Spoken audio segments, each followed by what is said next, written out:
Hello, hello, hello. My name is Heli Jürisson. I am one of the programmers of the Black Noise Film Festival's Children and Youth Film Festival, Justfilm. And I am here with a very special man. Well, let's call you special. You are very, very special. Joona Tena. And he is the director of the Finnish children's film Furball and the Lying Squirrel, which actually literally just 2 hours ago had its world premiere here in Tallinn city at the Black Noise Film Festival. So Joona, how are you feeling? Still a bit nervous. It was the world premiere the first time that any amount of audience saw the film, so it's always interesting. And the thing was that actually the best way would be to be sitting in the back row. Yeah. So you can, of course, that's very nerve-wracking watching all the people, how they react, especially the children, because children's reactions, they are so genuine. Yeah. But now we were seated in the first and second row, so I was trying to listen to the reactions behind my back, and it wasn't that easy. So, but it seems that people liked it, and the kids liked it, and I could hear some laughter and some emotions and some ooh. Yeah. And again, Estonian audiences aren't the most expressive, so for you to even hear that probably means it was great. Yeah. I know it's very much like it is in Finland too. I would say that it's in Europe. It's somewhere on the latitude of the Alps or something like that. How would I say that? It's the same thing in Sweden, Denmark, also in northern Germany. The audiences, they don't have that many questions, and they don't react very strongly. But south of the Alps, like in Italy, especially southern Italy, it's amazing how strongly children react, and they're like, if you have like 15 minutes for questions, or actually you would never have in Italy, you would never have like 50 minutes for questions. It would always be like an hour. But usually it extends like 2 hours, because these little kids, they have so many questions. And but this is the same thing everywhere. I think in the north it's like if there are no problems, then we don't say anything, yes, and it's yes, good. And it's a good thing. I mean, all the Estonian kids should be the way they are. The Finnish kids should be the way they are, and it wouldn't even feel those so genuine. I think. Yeah. If it would be feel like overreacting. Yeah. If something like that happens, and. But of course, you as a filmmaker, you want the feedback. yeah.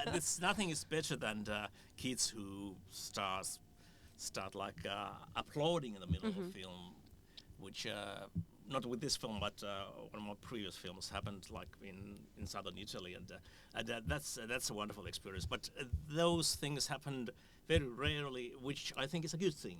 If you're like you don't get spoiled.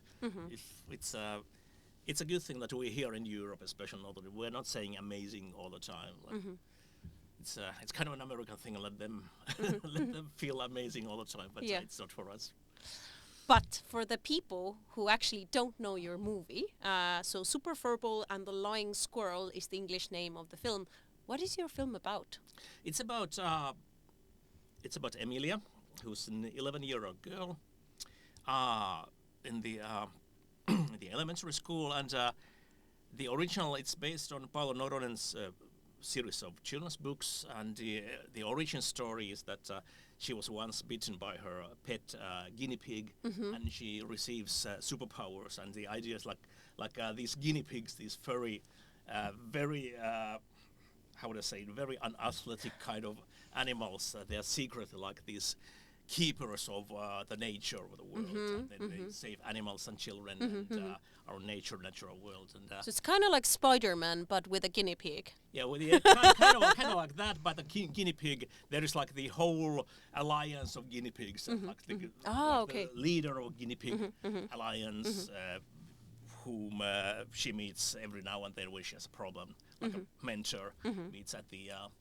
high tower. We actually were going to shoot that in the Estonian TV tower, but we ended up, I have to say this, using some old footage from Tampere. Okay. From the second film, this is now the third installment in this series. So Emilia has to solve kind of all kinds of problems, both in the close nature. In one, sometimes she tries to save the sea or some little cove, little bay area, and this time it's forests. Last time it was bees, and now because it's the forests are very important because everybody knows about climate change things, and the best way to tackle the problem is saving our forests, and so that kind of creeped into a story that they are trying to save the forest nearby the school, while this one her arch nemesis with his father is trying to build a road with the sort of a hidden agenda is the road, but like a highway through the forest. But they are saying everybody that okay, we are building like this children's amusement park. So that's why it's cheating, and that's why and Emilia starts cheating as well. So it's the whole story is about sort of the good fight. If I fight a good fight, are you allowed cheating if you're doing for a good cause? So that's basically the underlying theme there. And so it's a great children's adventure story. It's about morality, it's about friendship and working together. And you said it's the third film from the installment in the series. And my question is maybe like, because you are a director of many different genres. You've done drama, you've done comedy, you're, I believe, doing horror as well. Yes. So how did the guinea pig find you? How have you become, because you have done all 3 movies now. Yes, you are the guinea pig man. Yeah, kind of, yeah. Yeah, but or kind of like this actually. Yeah, like. But yeah, you have to say this time I wasn't looking for this. I wasn't aware of actually even I think Paula's books when Marko Talli, who's my friend, the producer of these films, he contacted me and asked me if I would be interested in directing children's films. And the funny thing is that I was really happy about this possibility because my daughter was, I think, 6 or 7, or what was she, at the first film. No, she was actually when it came. Who knew? Yeah. She was 8 when it came to, the first film came to have its premiere in Finland, and I kind of thought that this would make a perfect like a birthday present for her. So you did it for kind your of had this really Yeah. horrible ulterior motive behind it. But in the end, actually, it was so much fun, and making kids films is so much fun because working with kids, I really enjoy that. And, But usually they say you should never work with children and animals. yeah, Why do you? They're wrong. Yeah? Are they? Yeah. Children are. You have to choose the right children because children are. They are very kind of like their identity is bare. Like adults have learned to cover themselves in a way. All these we have all these masks and all these rules of good behavior and things like that. But children, they are sort of more of tapped into their genuine feelings, and some children are more reserved, so it's harder for them to act. But there are tons of children who love acting, and they are very good, and they're so talented, they're so natural. So I would say that I've never found any problems directing children because they are wonderful actors and so pro. They take all my advice so seriously, and they just do it while having fun and giggling. Right, And they don't take smoke breaks. Yeah, that's. And this is the third film from the installment. What do you think? I mean, it's a great success to have 3 films in a row. That really shows that it is popular, that people have a demand for this adventure story with a good moral, background. Why do you think it's so popular? Well, I think, basically, on the surface, it's a parody of superhero films, and But there are a lot of other parodies of superhero films too. But I would say that first of all, it's aimed at kids, but the kids are carrying the story. A lot of kids' films have like adults in the spotlight, and we don't do that. We kind of adults are on the background all the time. It's the children make the story. I'm not saying they write the story, but they're like the main characters, and it happens to them. Of course, having a flying superhero who looks like a fat guinea pig, that's a lot of fun. It allows a lot of jokes and a lot of comedy. But I would say that people at this time and age, with all the problems, they want to see stories about hope, that we can still do something.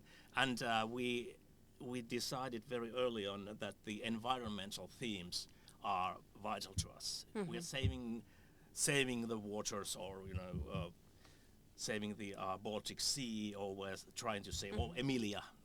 Both, that this is also important, both with her superpowers and as a person, just a little 11-year-old schoolgirl. So we have kind of like two storylines here. She has to succeed as a superhero, but more important is to succeed as a person, doing the right thing, about friendship or something like that. So in the second film we saved the bees, and the third film is now about forests, because this is really close to our hearts at the moment, with all the all the problems with the environment and the global problems actually with the climate change. So you don't have to be a superhero to be a hero. Yeah, that's the underlying theme. I would say that's even if you're a superhero, even if you have all these powers, whatever they could be, because we're kind of the children. I'm trying to make films, even if they are children's films, they are also for the parents, and they are also for, so that if you're taking your kids to see this film, it's you're not going to be bored, because there's something you chew on for the adults too. You might be laughing at different jokes than your kids, but there is a lot to see and hear and think about with this story. And of course, for us in Estonia, it's very important or very exciting that you came and you shot the third film in Estonia last year in 2024. So how was that experience, or why did you come and film in Estonia, and did we do a good job? Yes, excellent job. I was when Marco, producer, when he suggested shooting this in Tallinn and in the vicinity of Tallinn, I was really happy about that, because we have shot one film in Lithuania. Because we are trying to, because I don't think Finnish films should be all film productions. It's good to reach out and not be too inward, turn too much inward, because that's the typical Finnish way, I think, Finnish culture. And so it's we're trying to seek like co-productions and find these future contacts and friendships with and for us, shooting here in Estonia, it was really easy, because it's a nice boat ride. You don't have to take the airplane. And film crews, they're so professional. And I have to say, even I had this, sounds so Californian if I say like amazing, but the quality of the crew was so great. And especially all with the props and set design and stuff like that. So it was a very easy choice for me. So you did do a very good job. You can be proud, and I'm very happy. And I'm promoting Estonian very film good. knowledge with for our future films, international films too, because I was very happy to shoot here. Very nice. This question was actually just a sneaky way of getting compliments for the Estonian. So thank you. Yeah, thank you everybody wants that, but I know you deserve it. You deserve it. There's nothing. Thank you. There's no extra layer of candy here. It's all true. All right, and I guess my very last question: is there gonna be a fourth Furball movie? I don't know. That remains to be seen at the moment, because we kind of, for me, it was important to get this like a trilogy done. I kind of So it's your Lord of the Rings, is what you're saying. yeah, my guinea pig of the rings, yeah, and my little rodent of the rings. I would say that the first one we had like the water, then we had the air, and now we had like the earth. So maybe the fourth one will be something to do with fire. Yeah.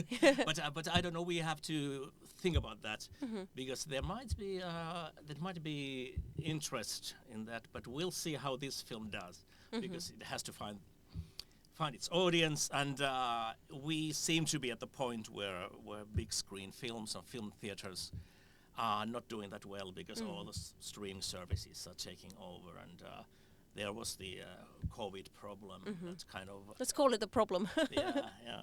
It's took empty the cinemas at the for a while, and the people have still yet to come back, and we'll see what happens. And so this is kind of like a politician. Yeah, no, but it's very hard to say because I don't know. Absolutely. We have some ideas for the fourth one. We'll see. Probably we'll take a step towards something else. Yeah. A little bit. But while we are waiting for the answer to know if you're going to come and film in Estonia, the fourth film of the Furball series, then Yeah, we'll see. we'll see. Yeah. Then what are you doing in the meanwhile? What's your next thing? Well, I have a couple of projects in development. Some drama, some horror this time because I've directed so much, these children's films for this past few years. So it will be fun to do something a little bit different next. Maybe using some of the knowledge that I have gained, technical knowledge, because these are super Furball films. They're technically they are very demanding because we have to combine live action with the CGI characters and also blue screen or green screen characters, and it's combining so many layers, and it's been very educational for me. And now I think that I would like to utilize that knowledge that I have for some kind of other films too. But we'll see. But I'm both writer and director in a couple of projects, and but better not talk about them too much because we'll see. It's all about financing. Yes. I don't want to go. Usually artists talk about money all the time more than the people in the banks. So I'd rather not go there, but we'll see what happens. But to any producers and investors, then please fund Joona Tena's next movie projects, all of them, because Super Furball and The Lying Squirrel is a great children's film, definitely. Thank you. And you should go see it in the cinemas, and hopefully we will see many, many more of your movies in the next years to come. Thank you. Thank you.